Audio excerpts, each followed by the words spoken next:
Nah, hari ini kita mau belajar dipanggil dan dipilih. Itu maksudnya apa?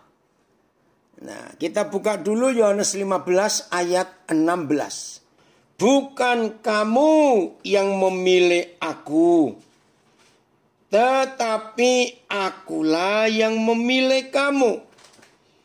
Saudara, kalau mendengar apa yang Tuhan Yesus katakan ini, bukan kita yang memilih Tuhan.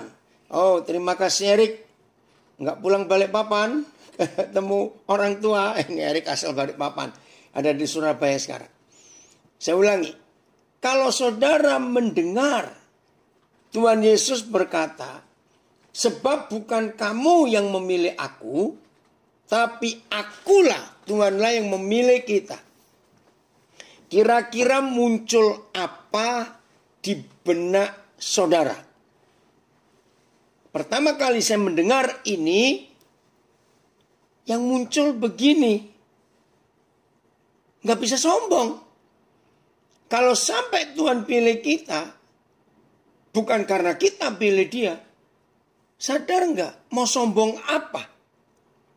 Dia yang milih kok, bukan kita. Betul saudara? Maka itu kita jangan jual mahal, tahu kata itu. Merasa hebat karena Tuhan memakai kita. Tidak. Nah, itu ada pertanyaan, pernyataan terima kasih. Siapa ya Samuel Samson itu? Kok mau ya Tuhan pilih saya? Betul. Tadi di Sumade ngomong begitu, kok mau ya Tuhan pilih saya? Saudara, inilah anugerah. Nah, orang Surabaya, orang Jawa bilang, ojo petita petiti. Ya, jangan, busung dada, tolak pinggang, karena merasa hebat. Itu bahasa petita petiti itu ya. Jadi jangan sok. Kita ini dipilih karena anugerah. Nggak ada seorang pun di antara kita ya dalam ukuran manusia. Ini saya pakai ukuran manusia loh. Ya, jangan tersinggung dulu. Saudara pemimpin perusahaan, saudara kepala divisi, saudara pokoknya pemimpin lah dalam hal apa saja. Pasti punya kriteria untuk memanggil dan memilih anggota tim kerja saudara. Wajar bukan? Jelas. Dan dengarkan ini. Siapapun kita, manusia ini ya, kalau memilih seseorang atau lebih, setuju nggak kalau saya katakan ini? Pasti kita akan beri standar yang tinggi.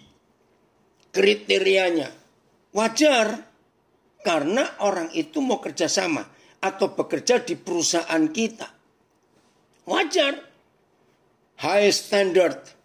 Standar yang tinggi wajar. Dan memang harus begitu. Nah, itu kalau manusia. Sekarang saya balik. Jadi seharusnya kalau Tuhan memilih tim kerjanya, percaya nggak standarnya pasti jauh lebih tinggi daripada standar manusia. Waktu kita akan memilih tim kerja kita. Kira-kira ya atau tidak? Jelas. Nah, sampai di bagian ini, ya, sampai di bagian ini, tolong semuanya menjawab. Kira-kira, ya, kira-kira sampai di bagian ini, saudara dan saya sehebat apa, sepinter apa, sekaya apa, tolong jawab. Bisa nggak yang ada pada kita ini memenuhi standar surga? Maaf.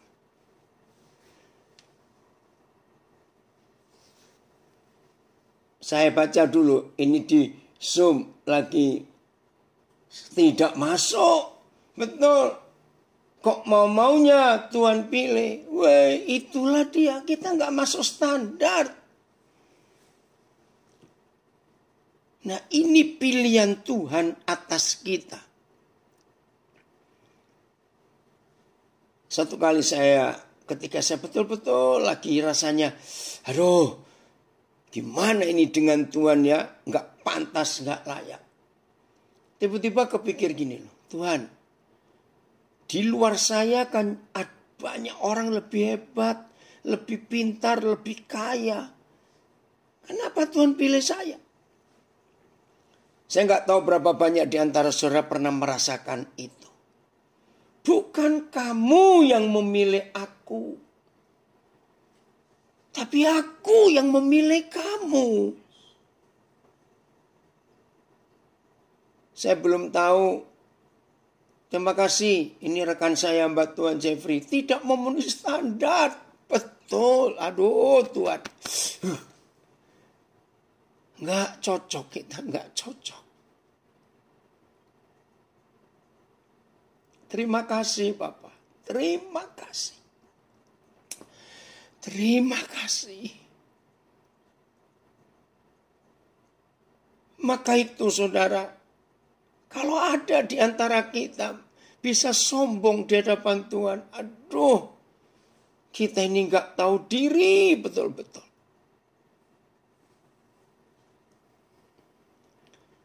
Saya percaya semua kita pernah belajar lalu bertanya. Ini tentang hidup Musa. Siapa masih ingat hukuman yang Musa terima? Itu sangat berat, saudara. Yaitu tidak bisa masuk, ya, tidak bisa masuk ke Kanaan. Masih ingat enggak? Salahnya Musa, ini menurut saya tidak tahu dalam pandangan saudara. Kecil. Karena harusnya Musa berkata kepada bukit batu itu supaya air keluar. Tapi Musa marah. Yang seharusnya dia bicara, tapi dia pukul.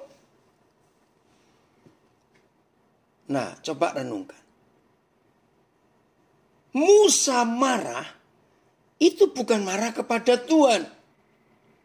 Justru kemarahan Musa hari itu, dia membela Tuhan. Betul tidak? Dia membela Tuhan. Nah seharusnya kan Tuhan senang dong dibela oleh Musa. Karena kurang ajarnya Israel. Maki-maki Tuhan lewat Musa. Hei, apa kurang kuburan di Mesir? Sampai kau membiarkan kami mati kelaparan, mati kehausan di padang gurun ini. Wih, bangsa itu marah karena nggak ada air. Ya Musa marah bukan kepada Tuhan, kepada bangsa itu. Karena kurang ajarnya. Nah di situ saya belajar. Kok Tuhan gak berterima kasih pada Musa? Dibelain begitu. Karena Tuhan dimaki-maki oleh orang Israel. Saudara, inilah Tuhan kita yang tidak perlu pembelaan kita. Tolong dicatat. Inilah Tuhan kita yang tidak perlu pembelaan kita.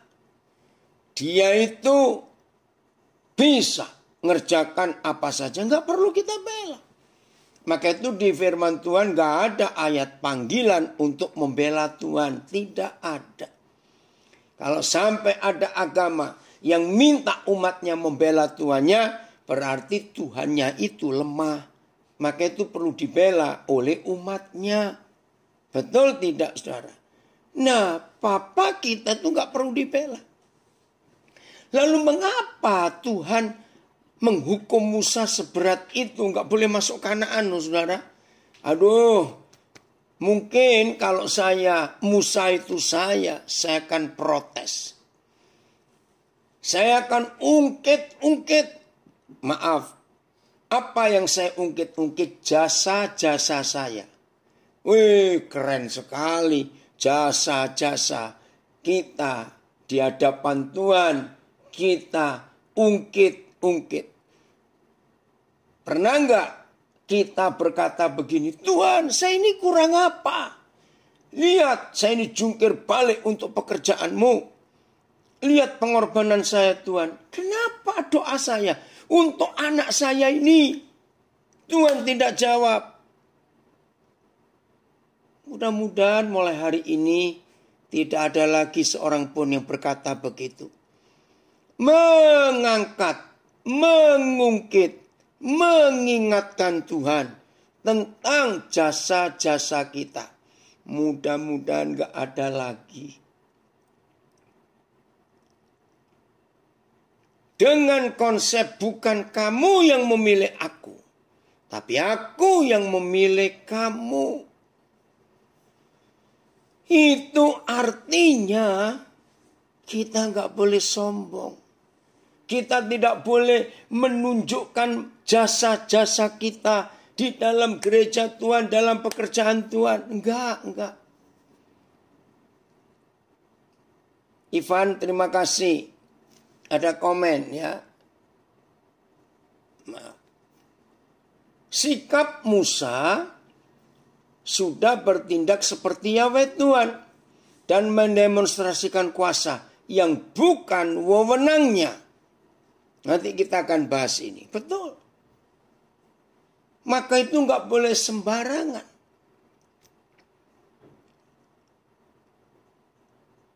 Lihat, ada berapa pejabat negara di Indonesia ini yang jadi sindiran banyak orang. Masih ingat? Ada gubernur rasa presiden. Itu kalimat itu nggak enak bener loh. Nah seperti itu yang dikatakan anak saya Ivan ini. Musa melampaui otoritas dan wewenang Tuhan. Disuruh ngomong, tapi karena dia emosi membela Tuhan, dia pukul batu itu. Nah, nanti kita akan belajar. Untuk hal ini bagus sudah. Kamu jangan komentar yang enggak ya. Ini di Facebook ada komentar lucu. Ada loh yang mampu bela Tuhan. Oke. Dari mana? Ayo kita perhatikan. Saudara, seorang pemimpin itu sangat dihargai lewat kata-katanya. Saya ulangi, seorang pemimpin itu sangat dihargai lewat kata-katanya. Nah, dalam bahasa Jawa ada istilah itu untuk raja-raja. Sabdo Pandito Ratu. Itu dalam bahasa Jawa. Sabdo itu artinya firman, sabda. Ya, dalam bahasa Jawa. Pandito itu punya otoritas. Nah, itu dari bahasa dari Hindu, ya. Pandito, dari situ keluar kata pendeta. Artinya orang yang punya kuasa, punya otoritas. Ratu itu raja. Jadi seorang pemimpin itu akan dihargai lewat kata-katanya. Ya, ada komen lagi di Facebook. Seringkali kita berperkara kepada Tuhan, menuntut Tuhan seakan-akan kita sudah berbuat suatu hal yang besar buat Tuhan. Padahal apa yang kita kerjakan itu hanya anugerah semata. Betul. Ini anak saya dari Palu mengomentari itu. Nah, Musa kan disuruh bicara supaya orang Israel dengar. Tapi Musa emosi. Dia pukul dengan tongkatnya. Wih, ini yang kita harus pelajari. Saudara, ayo hari ini kita sadar. Tuhan gak perlu dibela. dia itu dahsyat. Kalau Tuhan perlu dibela berarti dia itu lemah. Kita harus mikir dan mengerti kebenaran ini. Yang kedua, bangsa itu harus belajar menghormati firman Tuhan. Bukan menghargai tongkatnya Musa. Ini loh fatalnya kesalahan Musa. Lalu, betul Jo, Tuhanlah pembela kita. Lalu, kalau Musa dan bangsa itu tidak diajar tentang menyalahgunakan otoritas. Maaf, suatu kali Musa bisa emosi lagi enggak? Bisa, namanya manusia. Nah, kalau hari itu Musa tidak diberi pelajaran, wah, celaka sekali. Apa celakanya? Ketika suatu kali, entah kapan, sejak peristiwa disuruh bicara, tapi dia pukul dan air tetap keluar. Suatu kali Musa emosi. Wah, jengkel dengan bangsa itu. Bukan emosi kepada Tuhan, tidak, kepada bangsa itu. Dalam keadaan dia emosi, dia pakai tongkatnya. Ini cuma pikiran saya saja. Karena waktu saya ngajar sekolah minggu, banyak hal-hal yang saya nggak mikir, tapi anak-anak itu mikir. Bisa nggak begini Musa? Dalam keadaan emosi, dipukul di kepalanya, dengan tongkat. Jadi monyet kamu. Yang satu bilang jadi kuda kamu. Yang satu jadi burung kamu. Ngerti nggak ilustrasi ini? Bisa saja Musa menyalahgunakan tongkat itu. Maka dengan seenaknya dia menggunakan otoritas Tuhan. Tapi dengan pelajaran itu Musa sadar bahwa tongkat itu tidak boleh dipakai sembarangan tanpa seizin yang punya otoritas. Ini luar biasa. Keluarga, Papa senang kamu gabung belajar bersama-sama hari ini. Nah, di antara semua yang terjadi dengan Musa hari itu sehingga terima hukuman yang besar dan sangat berat. Dengarkan saudara. Dan tolong bagikan ini kepada siapapun yang berkata, aku hamba Tuhan. Begini. Pernah nggak dengar ada orang berkata, oh kalau dia itu karunianya kesembuhan. Oh kalau yang itu karunianya nubuat. Oh kalau yang itu karunianya ini. Yang lain lagi karunianya ini. Wih saudara, itu kalimat yang berbahaya.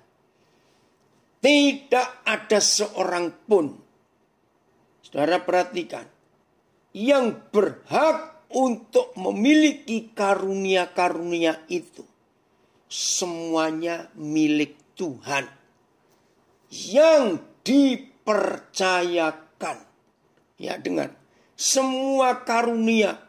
Apa saja yang pernah kita lihat di hidup hamba-hamba Tuhan. Itu tetap milik Tuhan. Bukan milik kita. Ingat itu baik-baik. Jimmy, Papa senang. Kamu gabung. Ini anak saya sudah berapa tahun ini Papa nggak tahu kamu. Ada di mana kamu Jimmy? Jimmy Antau ini. Senang Papa. Nanti kamu kontak ya.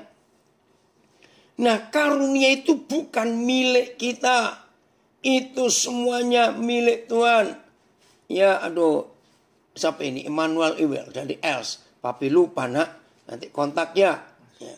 Jadi kita harus tahu. Nah begini. Tapi kan aneh. Tuhan minta Musa berfirman kepada gunung batu itu supaya air keluar. Tapi ketika Musa emosi dan Musa pukul, air kan tetap keluar. Nah, ini bahayanya.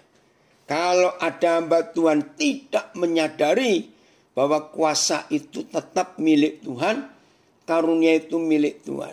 Begini kebenarannya. air tetap keluar dan mengalir. Bukan karena Musa yang hebat. Saya ulangi, air tetap mengalir. Bukan Musa yang hebat. Woi, ketika Roh Kudus menunjukkan saya rahasia ini, saya bersyukur, Papa, terima kasih. Air itu mengalir. Bukan karena Musa hebat. Tapi karena kurang lebih ada 4 juta orang. Dari mana saya bisa berkata 4 juta orang? Karena bilangan pasal pertama, ya, itu menulis waktu dihitung jumlah orang Israel yang dikeluarkan Tuhan lewat Musa dari Mesir ke Kanaan. Ya, bilangan 1, nanti saudara cari. Laki-laki yang berumur 20 tahun ke atas. Saya ulangi, laki-laki yang berumur 20 tahun ke atas. Itu jumlahnya 600.000 sekian. Itu anak laki-laki yang berumur 20 tahun ke atas, 600.000 sekian. Berarti ngomong saja satu keluarga yang punya anak laki umur 20 tahun ke atas, ngomong saja ada 4 orang anak laki kira-kira. Nah, ayo kita bagi. Kalau 600.000 sekian, coba saya cek dulu ya. Bilangan pasal pertama. Supaya kita bisa ngitung berapa yang dibawa keluar Tuhan lewat Musa dari Mesir ke Kanaan itu 4546. Coba lihat bilangan 1.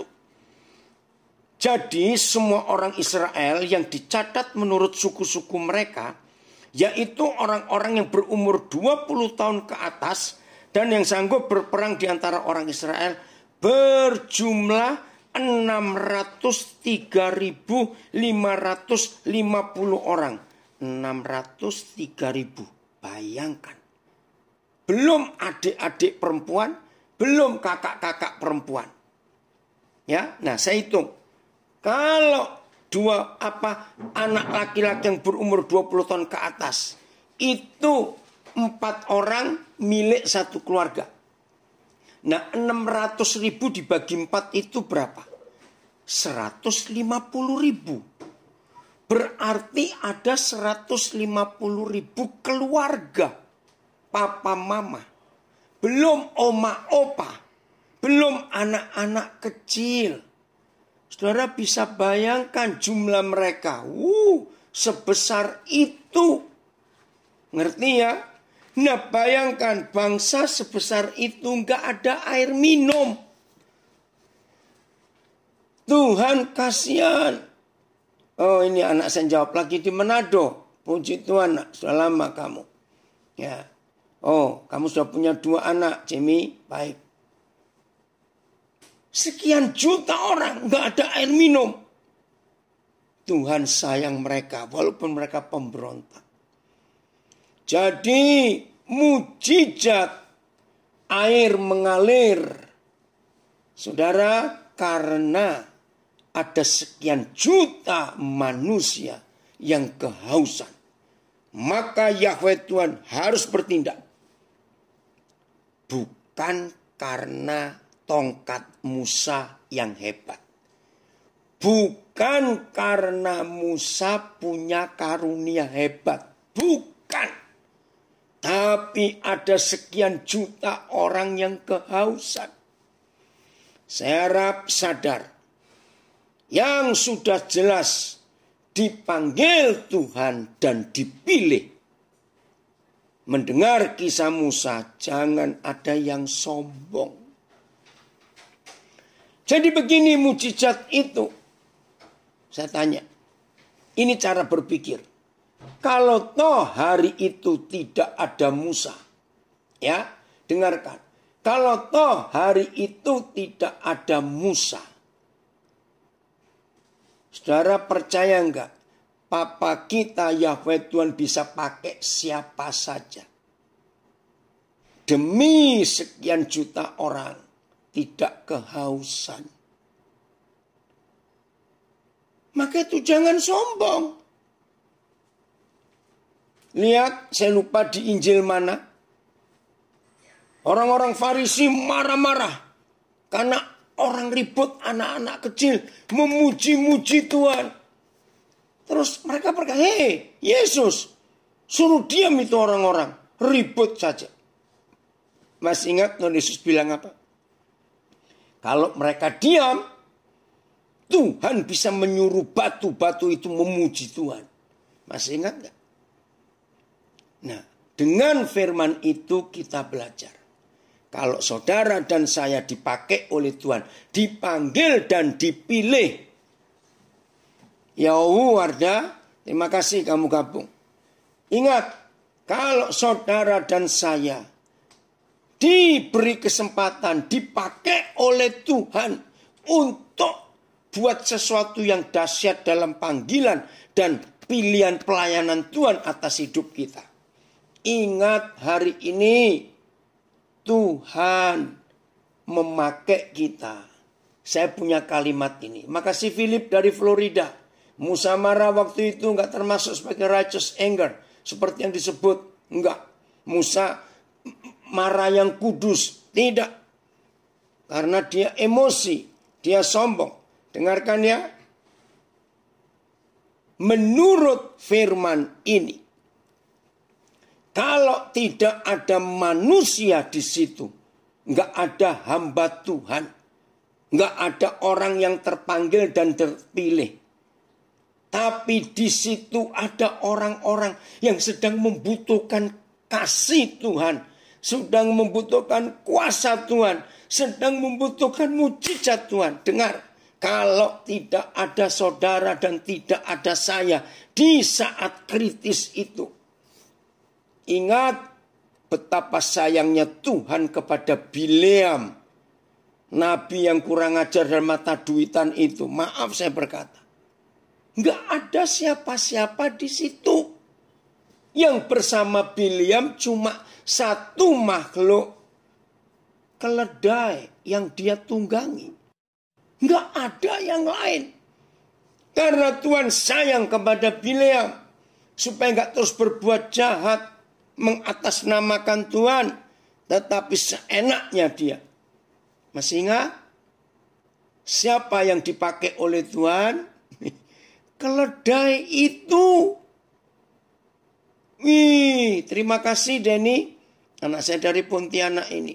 Ya, bilangan 22:28. Saya baca ya. Makasih Den. Ketika itu Yahweh membuka mulut keledai itu, sehingga ia berkata kepada Bileam, apakah yang kau lakukan kepada, apa yang kulakukan kepadamu sampai engkau memukul aku 3 kali. Nah, karena keledai itu kan gak mau jalan, ngambek. Tuhan yang nyuruh keledai itu ngambek supaya Bileam tidak menuju ke tempat Balak. Masih ingat ya? Nah, Bileam emosi, dipukullah keledai itu sampai 3 kali. Saudara, aduh, ini kalau saya ngomong ini, jangan saudara tertawa dengan motivasi yang lain. Kalau Bileam seperti saya, mungkin saya sudah mati kena serangan jantung.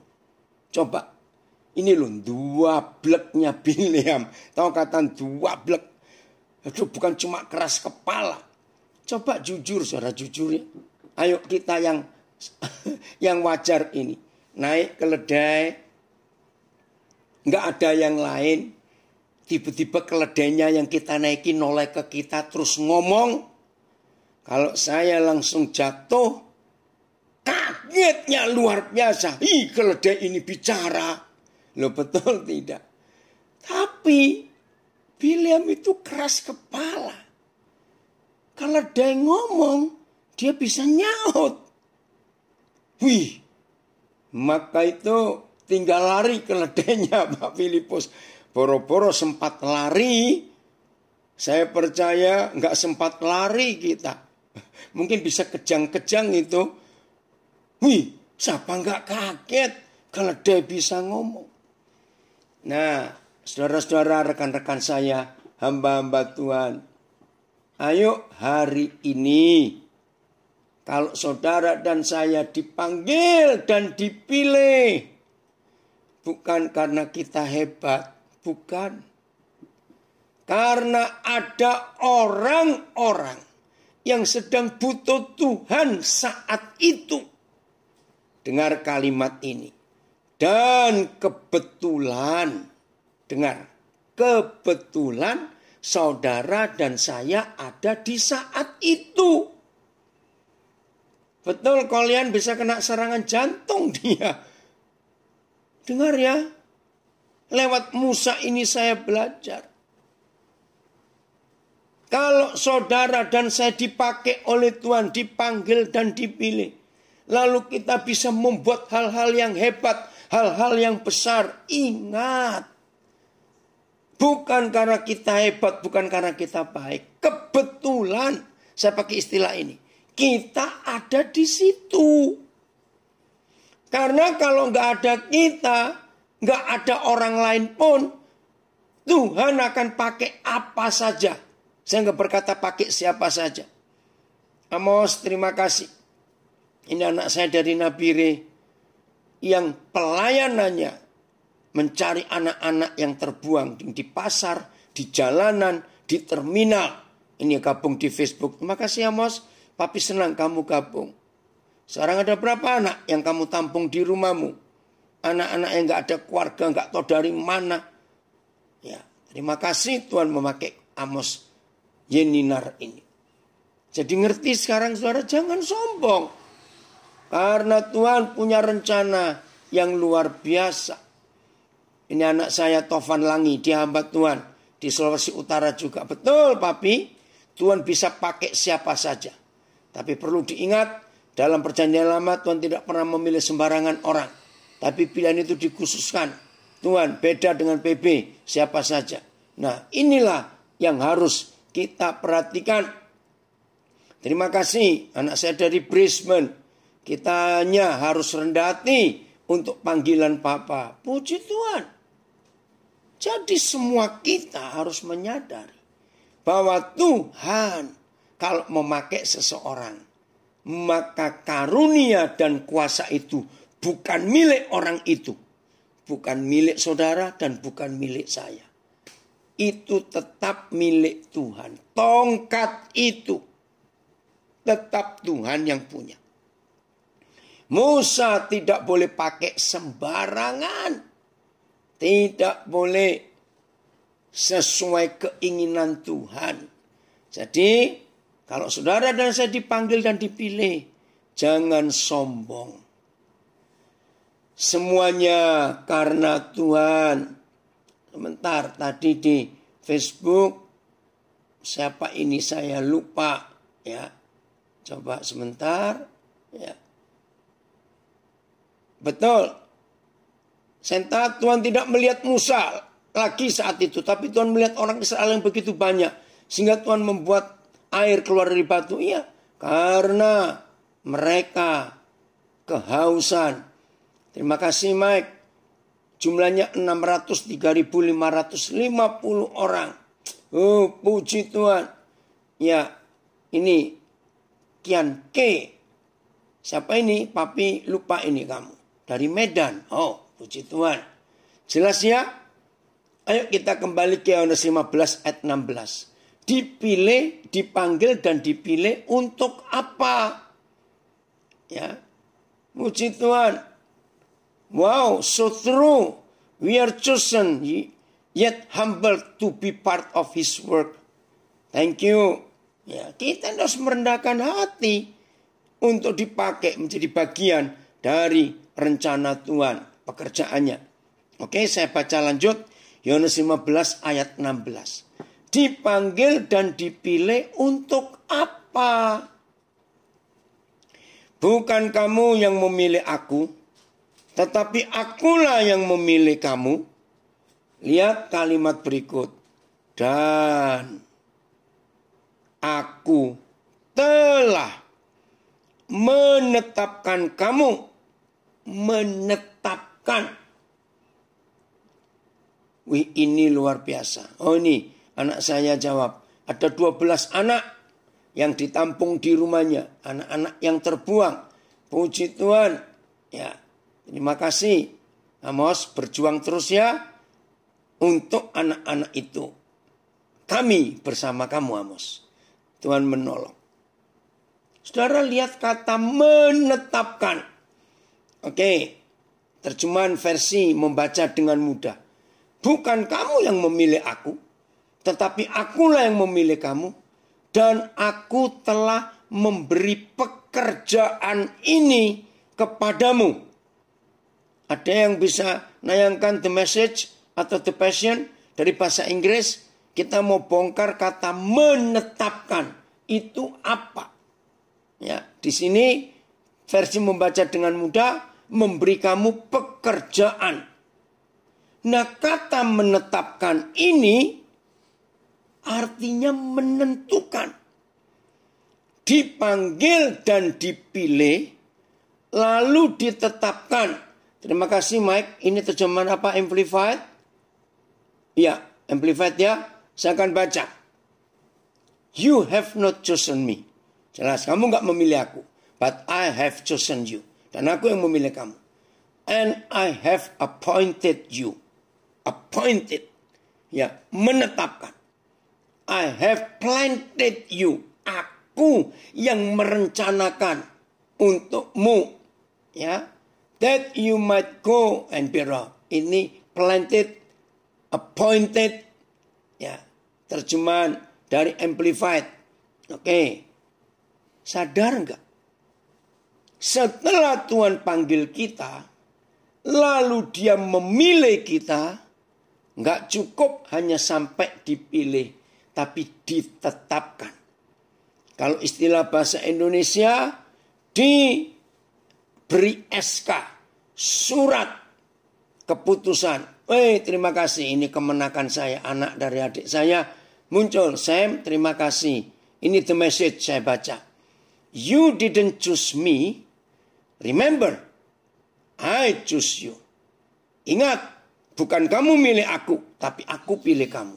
Terus, and put you in the world. Dan menempatkan kamu di dunia. Menempatkan. Menetapkan.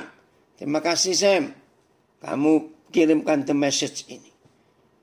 Nah, saudara harus sadar bahwa kita ini sudah dipanggil, lalu dipilih, lalu ditetapkan. Ini luar biasa. Maka itu ayo hari ini kita betul-betul siap. Ya. Amos, saudaramu dari Brisbane komen ini.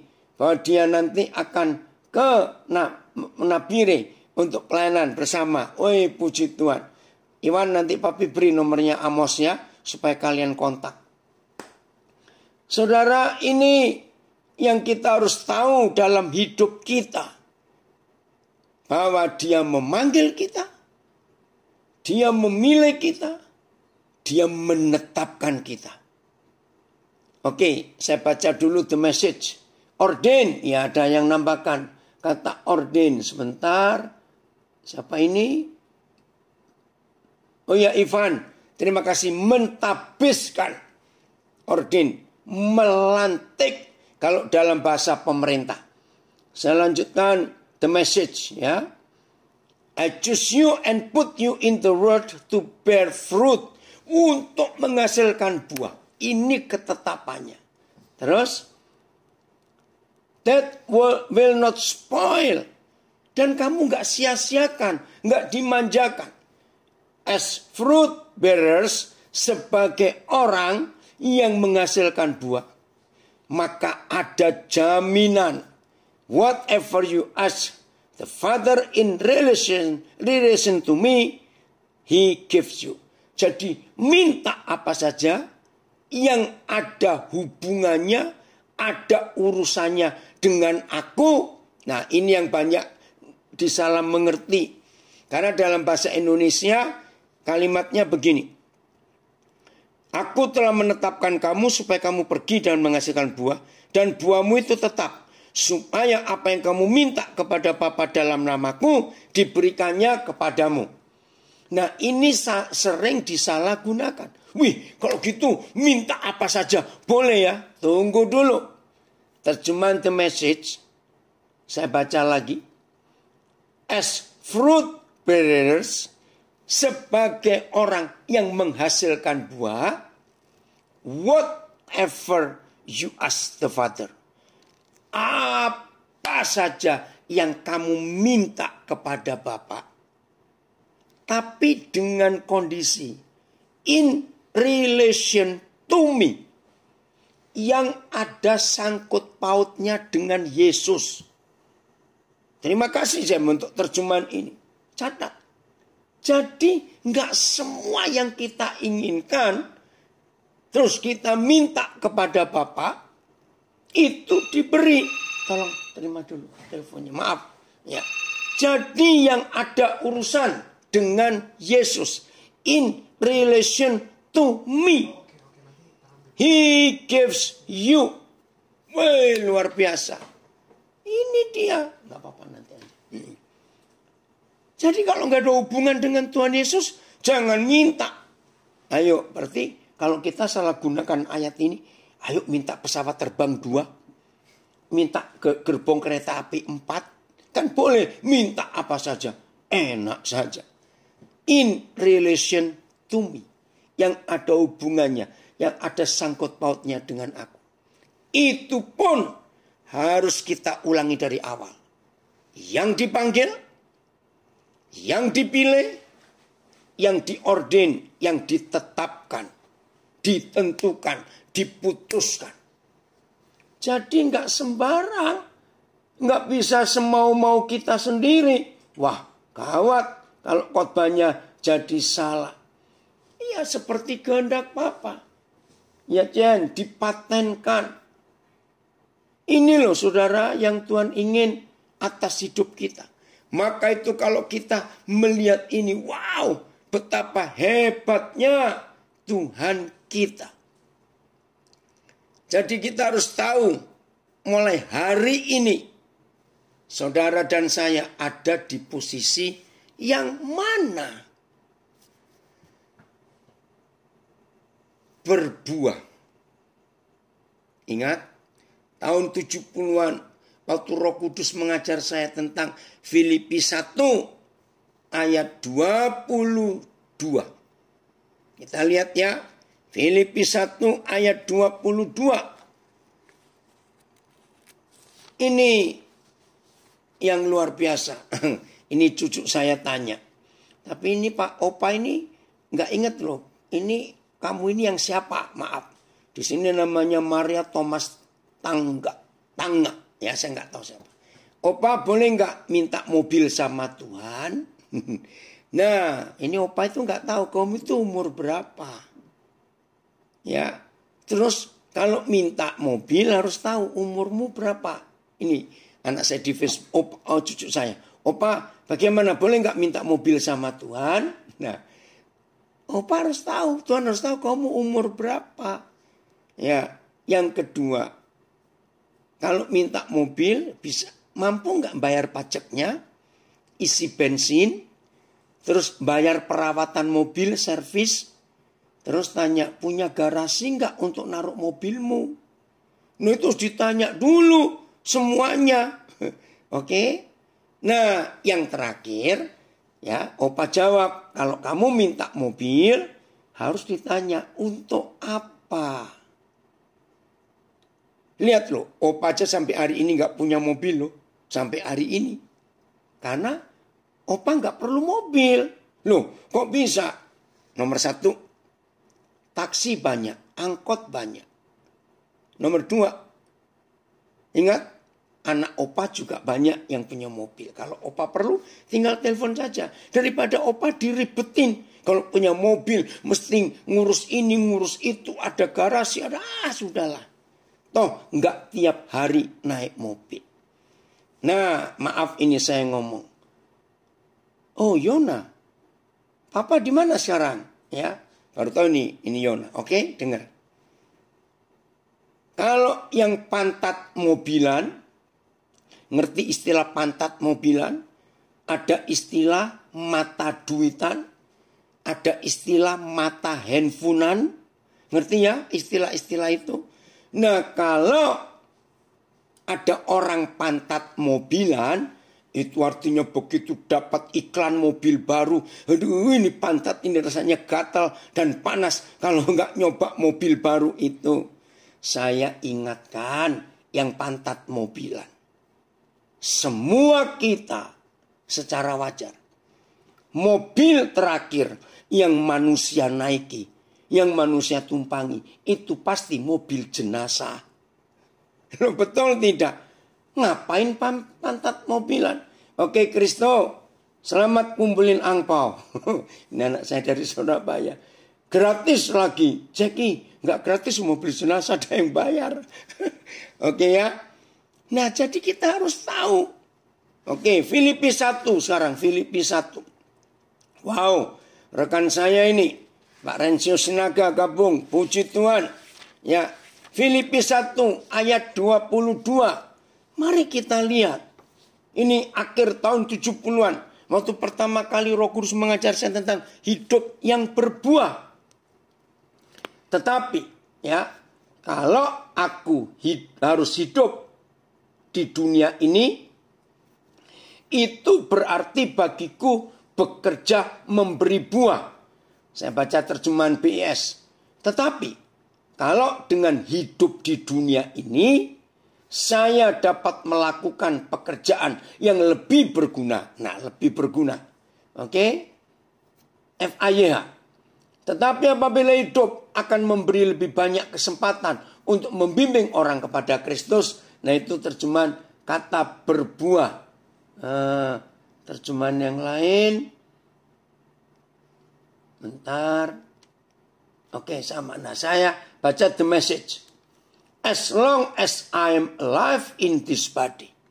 Selama saya masih diizinkan Tuhan tinggal hidup di dalam tubuh ini, there is good work for me to do. Berarti ada hal-hal baik yang Tuhan ingin saya kerjakan. Oke. Supaya kita tahu hidup ini untuk apa. Ternyata untuk menghasilkan buah. Nah, ini masih ada hubungan dengan Yohanes 15 ayat 16 tadi.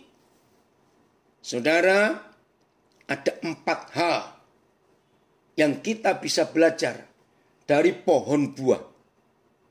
Saya ulangi, ada 4 hal yang kita bisa pelajari tentang pohon buah. Nomor 1 ini yang paling penting. Tidak ada pohon buah yang pernah tahu rasa buah yang dihasilkan sendiri.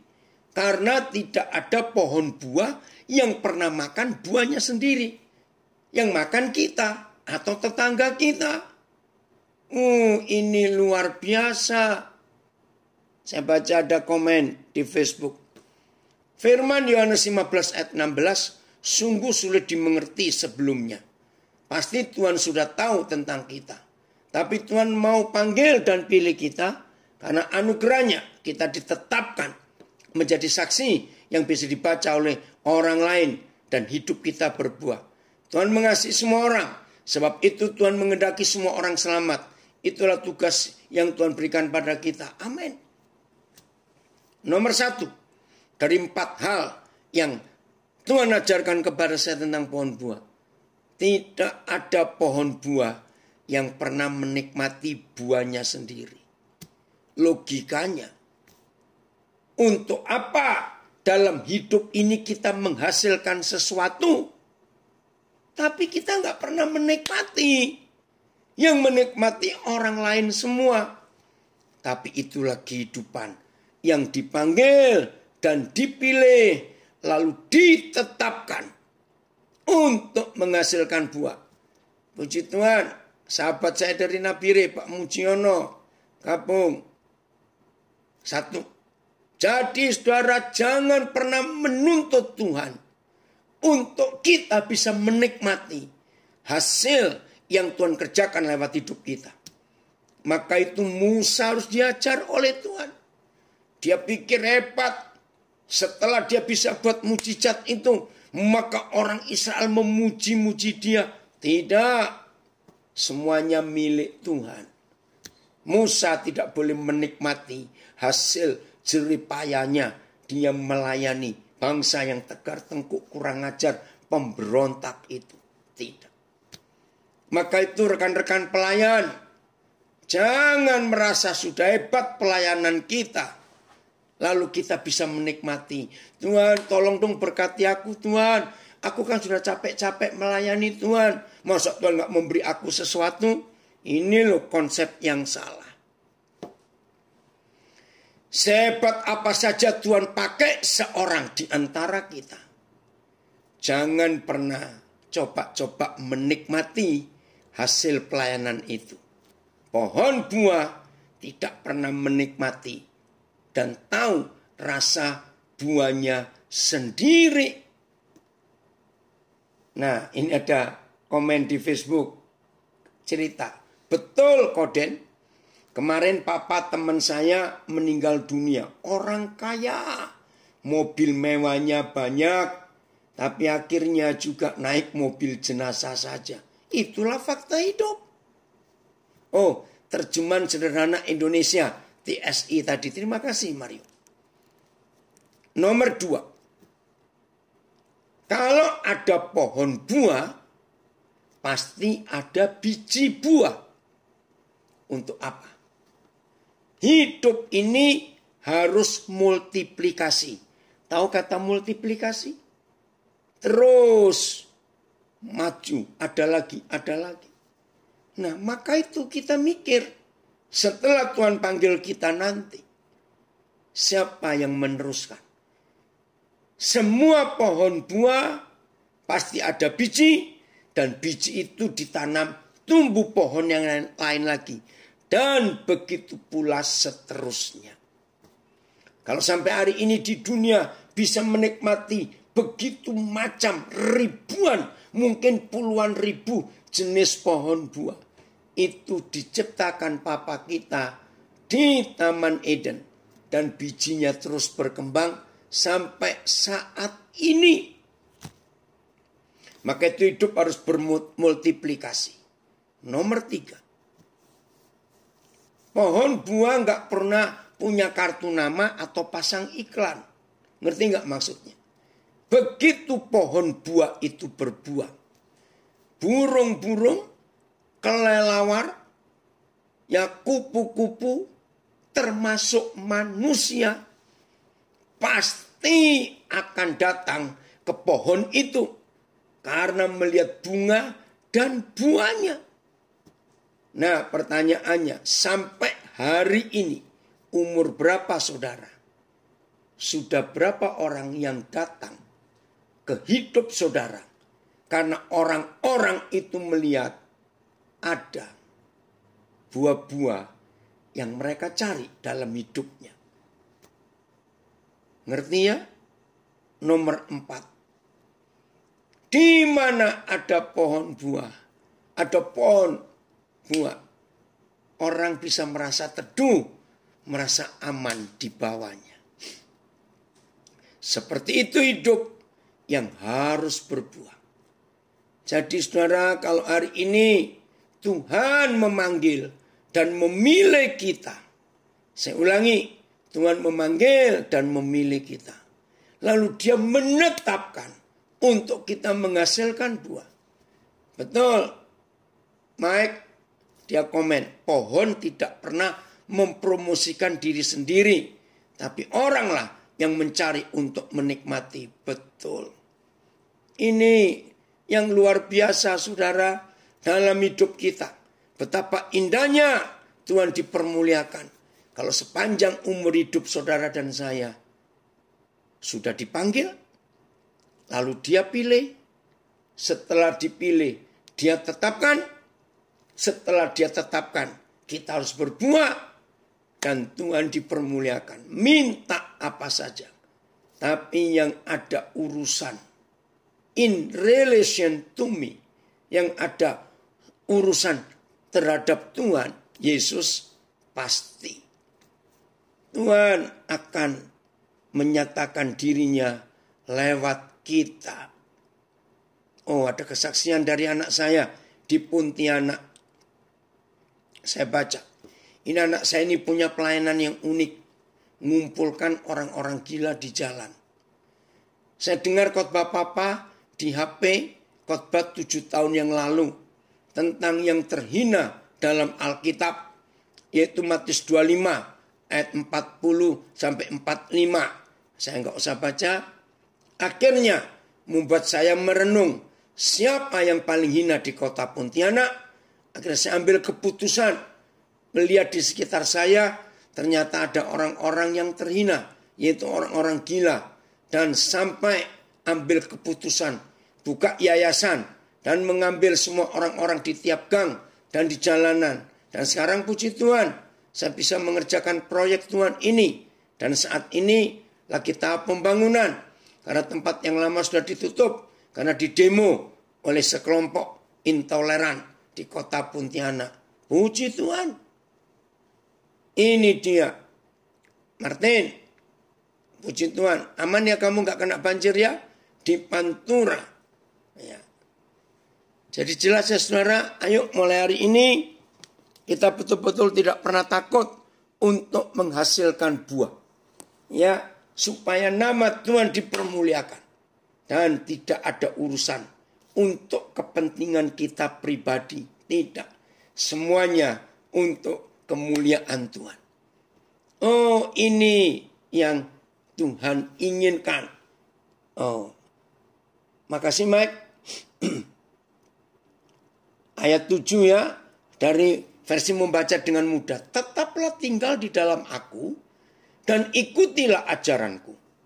Jika kamu melakukan itu, mintalah apa saja yang kamu kehendaki, maka kamu akan menerimanya.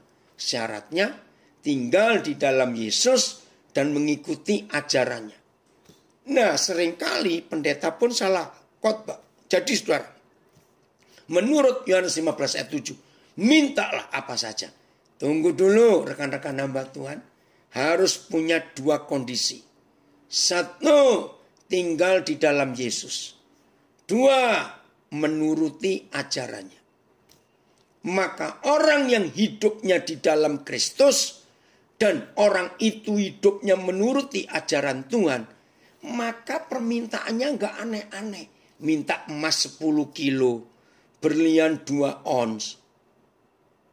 Betul? Yang tinggal dalam Yesus dan yang mengikuti semua ajarannya, permintaannya selalu berhubungan dengan kerajaan surga. Nggak ada hubungan dengan keperluan diri sendiri. Tidak. Maka itu banyak khotbah yang salah. Biarlah hari ini kita menyadari ini. Ini anak saya Bobby ini. Bob, kenapa kamu tertawa? Awas kamu ya. Wah, baru tahu kisah anak Pak Pendeta mau bersusah payah mencari dan ngurusi orang-orang yang terhina. Puji Tuhan, ajaran Pak Pendeta maaf, tidak sia-sia. Puji Tuhan. Nah, di sini ada 2 anak saya yang tampil, satu dari Nabire, satu dari Pontianak. Itu. Oh, kamu tertawa gitu ya Bob karena minta emas 10 kilo. Oke. Jelas ya saudara. Jadi hari ini kita harus tahu, kalau kita dipanggil, kita dipilih, kita ditetapkan. Hidup jadi pohon buah. Itulah kerinduan Tuhan atas kita semuanya. Puji Tuhan. Tuhan memberkati kita semuanya. Tampil untuk jadi berkat. Tuhan Yesus memberkati kita semua. Selamat jadi pelaku firman. Jadi jangan lupa, kalau kita sudah dipanggil dan dipilih, ditetapkan untuk berbuah, menyatakan kuasa Tuhan, dan itu bukan milik kita, jangan lupa. Puji Tuhan, selamat menjadi pelaku firman buat kita semuanya.